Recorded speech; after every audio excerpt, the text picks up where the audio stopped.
Hello दोस्तों, कैसे हैं आप सब। जरा सोचो, एक आदमी के पास अपने सपनों से किसी भी चीज को असल दुनिया में लाने की ताकत आ जाए। कुछ ऐसा ही होता है हमारी आज की कहानी में। कहानी की शुरुआत होती है सान्यू नाम के एक गरीब लड़के से, जिसके पास ना पैसे हैं, ना दोस्त और ना ही माँ बाप हैं। सबसे बड़ी दिक्कत तो ये थी कि पिछले 6 महीने से वो सो नहीं पाया था, क्योंकि हर रोज उसके सपने में एक अजीब सा आदमी उसे मारने आ जाता था। आज के सपने में वो ट्रेन में था, जब उस आदमी ने उसे आकर जोर जोर से जमीन पर पटका और उसे मार डाला। सपने से जागकर उसने कुछ लिखने की कोशिश की, लेकिन तभी उसका मकान मालिक आ गया। वो उसी वक्त खिड़की से भाग निकला, क्योंकि उसके पास किराए के पैसे नहीं थे। रोज आने वाले इन सपनों से छुटकारा पाने के लिए वो ना जाने किस किस के पास नहीं गया, लेकिन फिर भी कोई फायदा नहीं हुआ। वो रास्ते में ऑमलेट खाने रुक गया, लेकिन दुकानदार ने उस पर दया करके उसे मुफ्त में ही खाना दे दिया। तभी उसे रे नाम की एक लड़की दिखी, जिसे वो बेहद पसंद करता था। वो काफी अच्छा गाती थी। उसी वक्त उसका बॉस सानिये वहाँ आ पहुँचा। उसको देखते ही सान्यू वहाँ से भागने लगा, लेकिन सानिये ने जल्द ही उसे पकड़ लिया। वो उसे एक रेस्टोरेंट में ले गया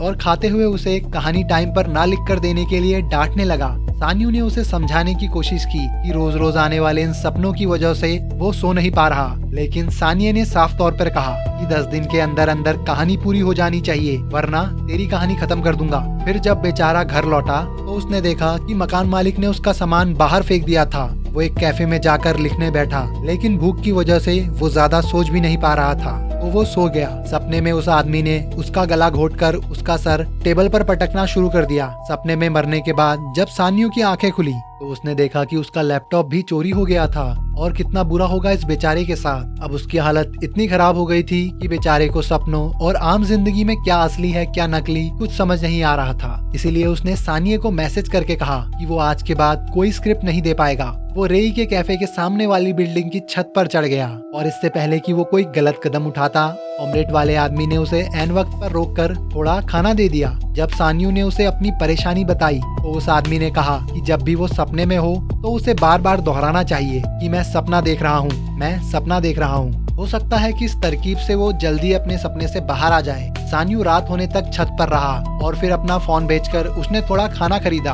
इसके बाद उसने दुकान से कुछ चीजें चुराने की कोशिश की, लेकिन वहाँ कैमरे लगे थे। आखिरकार वो बाहर बैठकर खाना खाने लगा, और उसने देखा कि रे उसकी मदद करने आई थी। उसे यकीन ही नहीं हुआ, और अचानक रे उसी आदमी में बदल गई। उसने सान्यू को जोर से कांच पर मारा, और असल जिंदगी में दुकान वाली लड़की को लगा कि सान्यू को दौरे आ रहे हैं, तो उसने तुरंत एम्बुलेंस को कॉल कर दिया। उस अजीब आदमी ने सान्यू के पेट में तलवार घोंप दी। तभी सान्यू ने तलवार पकड़ ली और दोहराने लगा, मैं सपना देख रहा हूँ, मैं सपना देख रहा हूँ। उसी वक्त उसकी आंखें खुली, लेकिन असलियत में भी वो कांच से टकराया था। बस उसे तलवार नहीं लगी थी, उल्टा उस आदमी की तलवार सान्यू के हाथ में थी। वो तुरंत भाग निकला और पूरी रात पार्क में बैठकर उसी तलवार को घूरता रहा। उसे यकीन हो गया कि ये सपना नहीं है, इसीलिए वो उसे काले बाजार में बेचने पहुंचा। कई लोग इस तलवार को खरीदना चाहते थे, जिससे उसे एहसास हुआ कि ये जरूर कोई बेशकीमती तलवार है। फिर वो पुरानी चीजें बेचने वाली दुकान पर गया, जहां उसे बदले में 20,000 रुपए मिले। सान्यू ने नया लैपटॉप ले लिया और बढ़िया खाना खाया। फिर एक होटल में कमरा लेकर उसने नींद की गोली खाई और सपने का इंतजार करने लगा। सपना होटल में ही शुरू हुआ, इसीलिए वो हॉल में चला गया। उसने एक गमला उठाया और कहा कि मैं सपना देख रहा हूँ, लेकिन कुछ नहीं हुआ। जैसे ही वो आगे बढ़ा, एक आदमी ने उस पर सोने की कुल्हाड़ी से हमला कर दिया। उस आदमी ने उस पर बहुत से वार करके उसे घायल कर दिया,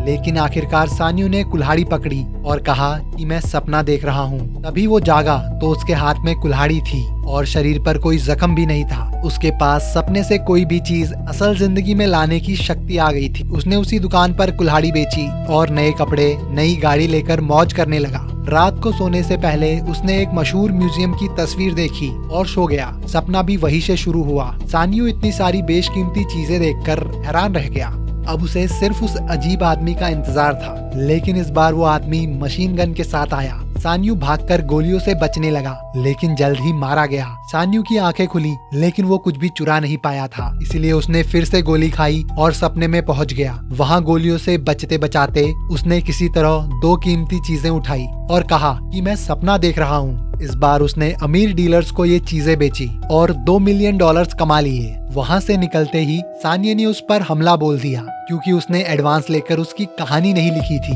सान्यू ने उसे सारे पैसे लौटाकर कहा कि अब वो कहानियां नहीं लिखता, अब तो भाई बड़ा आदमी हो गया है। क्यों लिखेगा कहानी। अगले दिन वो रेई के कैफे में उससे मिला, लेकिन वो तो उसे पहचानती नहीं थी। सान्यू को पता चला कि रे अपना कैफे बेच रही है क्योंकि उसे काफी घाटा हो रहा था। रात को सांगे फिर से उससे मिलने आया और पूछा कि तू रातों रात इतना अमीर कैसे हो गया। सांगे उसे होटल के कमरे में ले गया और सान्यू के सोते ही उसका बटुआ तलाशने लगा। अचानक सान्यू अपने सपने से एक सोने की चेन लेकर लौटा तो सांगे हक्का बक्का रह गया। उसने सांग्यू से कहा, अरे भाई यार, मुझे अपने साथ रख ले यार, तू जो कहेगा मैं वो करूंगा। काफी मिन्नतों के बाद आखिरकार सान्यू मान गया। अगले दिन सान्यू ने रेई का कैफे खरीद लिया, लेकिन उसे काम करते रहने को कहा। रेई उसकी मदद से काफी खुश थी। तब से सान्यू सपनों में नई नई जगह चोरी करने लगा और सांगे उसके सोए हुए शरीर की निगरानी करता। एक बैंक लूटते वक्त वो अपनी शक्तियों के इस्तेमाल से उस अजीब से आदमी का मुकाबला करने लगा। अब वो सिर्फ देखकर ही चीजें बाहर ले आता था, जैसे एक लाल गाड़ी। उस समय में रेई का कैफे लोगों से भर गया क्योंकि सान्यू सड़क पर लोगों को पैसे देकर अंदर भेजता था। उसने ऑमलेट बेचने वाले उस नेक दिल आदमी को भी पैसों से भरा एक बैग दिया। एक दिन बातों बातों में रेई को पता चला कि सान्यू असल में एक राइटर है। सान्यू ने रेई को अपनी लाल गाड़ी भी तोहफे में दे दी। तब उसे याद आया कि जिस रात उसने रेई को पहली बार देखा था, तब शो के बाद रेई की अपनी बॉयफ्रेंड से लड़ाई हो गई थी। फिर काफी समय तक सान्यू ने उसका पीछा भी किया था और इस बार सान्यू उसे खुद से फिल्म दिखाने ले गया। लेकिन रेई तो उसकी लिखी हुई फिल्में देखना चाहती थी। उसका झूठ पकड़ा न जाए इसीलिए सान्यू ने सच में कहानी लिखी और सांगे को दे दी। जब सांगे ने कहानी पढ़ी तो उसकी आंखें भर आई क्योंकि कहानी बेहद अच्छी थी। उन्होंने खुद के पैसे लगाकर बड़े एक्टर्स लिए और फिल्म बनाई। सान्यू रेई को फिल्म दिखाने ले गया जहां सान्यू की कहानी बताई गई कि वैसे तो उसने बहुत सारी कहानियां लिखी है, लेकिन कभी भी अपना नाम नहीं दिया क्योंकि वो एक आम आदमी की तरह देश विदेश घूमना चाहता था। एक दिन सपने में उसे एक साधु दिखा और जब उसने साधु की बेल्ट लेने की कोशिश की तो साधु ने अपनी काली उंगलियों से उसकी छाती पर 2 निशान बना दिए। इस बार वो अजीब सा आदमी नहीं आया और सारा खजाना साधु के साथ ही गायब हो गया। एक रात वो रेई को सब कुछ सच बताने वाला था कि उसकी छाती में एक तेज दर्द हुआ और उसने देखा कि वहाँ वो 2 काले निशान थे। वो सीधा अपने घर जाकर सोने को तैयार हो गया। वो एक अजीब सी पुरानी बिल्डिंग में पहुंचा जिसकी बालकनी में कोई खड़ा था। उसने पास जाकर देखा कि ये खुद सान्यू ही था जो हवा में गायब हो रहा था। जब उसकी आंखें खुली तो उसके कंधे पर एक नया निशान था और धीरे धीरे वहाँ निशान आने लगे जहाँ उसे सपने में चोट लगी थी। अगली सुबह वो ऑमलेट वाले आदमी से इसका इलाज पूछने गया, लेकिन रास्ते में ही उसे किसी ने किडनैप कर लिया। असल में उसे कुछ गुंडों ने पकड़ लिया था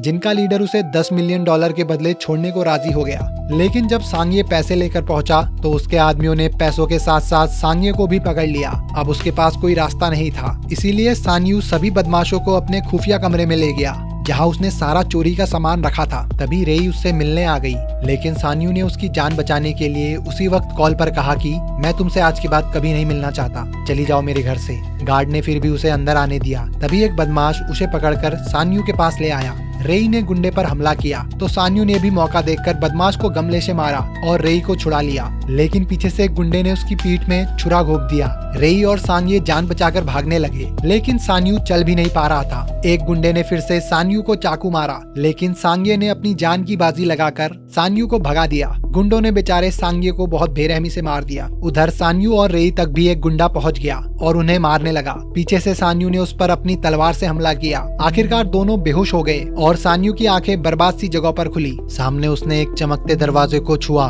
तो उसे अपनी जिंदगी के पिछले कुछ हफ्ते दिखाई देने लगे। उसमें असल जिंदगी और सपने दोनों शामिल थे। उसने देखा कि उस रात दुकान के बाहर उसे एम्बुलेंस ले गई। इसके बाद उसे एक कांच की दीवार दिखी जिसे वो तोड़ने लगा। मैं सपना देख रहा हूँ, मैं सपना देख रहा हूँ। ये कहते कहते सान्यू का काफी खून बह गया और वो वही बेहोश हो गया। अचानक उसका शरीर बदलने लगा और वो खुद भी उस अजीब से आदमी में बदलने लगा। उसके हाथ में एक तलवार थी जिससे उसने दीवार तोड़ना शुरू कर दिया। साथ साथ उसने देखा कि वो अजीब सा आदमी बनकर मकान मालिक और सांगे को पीट रहा था क्योंकि उन्होंने उसके साथ बुरा किया। आखिरकार जब दीवार टूटी तो वो अजीब सा आदमी सान्यू के कमरे में निकला जहां सान्यू का शरीर भी धीरे धीरे जाग रहा था। उस आदमी ने एक एक करके सभी गुंडों को खत्म कर दिया। फिर वो सान्यू को मारने पहुंचा, लेकिन सान्यू ने कहा कि मैं सपना देख रहा हूँ। उसी वक्त उसकी सपनों से चुराई गई सारी कीमती चीजें गायब होने लगी और जब उसकी आंखें खुली तो वो उसी दुकान के बाहर बैठा था। रेई ने उसे पहचान लिया और उसे खाने के लिए कुछ दिया। उसने बताया कि उसने सान्यू की कहानियां पढ़ी है जो उसे बहुत अच्छी लगी।